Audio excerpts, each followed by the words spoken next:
Sa unang pagkakataon, nagsalita na ang pamunuan ng Prime Water sa harap ng pagbubukas ng pamahalaan ng investigasyon ukol sa mga reklamo ng mga consumer ukol sa serbisyo nito. Suportado naman ng mga pambato sa Senado sa ilalim ng tiket ng administrasyon ang naturang investigasyon. Narito ang ating balitang A to Z. Taong 2024 pa nang gawan ng storya ng balitang A to Z ang mga reklamo ng consumer ukol saan nila'y pangit na serbisyo ng Prime Water na matagal na nilang iniinda. Akala namin naputulan na kami kasi lagi kaming walang tubig. Imbis na makatulong, pahirap. Kaya Prime Water yung tawag. At ngayon, posibleng masolusyonan na sa wakas ang kanilang hinaing. Inanunsyo na kasi ng Local Water Utilities Administration ang pagbubukas ng investigasyon sa naturang water company, alinsunod sa utos ni Pangulong Ferdinand Bongbong Marcos Jr. Uminit ang isyu ng Prime Water na siyang pagmamay-ari ng pamilya Villar dahil sa pagtakbo sa pagkasenador ni Camille Villar.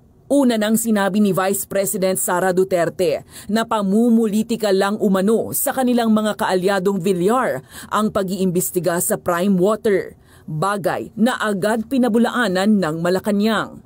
Hindi po lahat ng ginagawa ng administrasyon para sa taong bayan ay pulos or pamumulitika. Marami na po na mga kababayan natin, ang customers po ng Prime Water, na siyang umiiyak. Hindi po ito bago. Ang senatorial candidate sa bagong alyansa na tiket ng administrasyon, suportado rin ang investigasyon sa Prime Water. Yes, any issue or controversy that concerns a basic need of the people should be addressed right away, whether it involves a politician or not. I think the decision was right, or is right, na magkaroon ng investigasyon. Tama yung mga kasamahan ko. Water is life. Di po ba? E kung kalawang na lumalabas ng putik na lumalabas yan, hahayaan mo lang ba?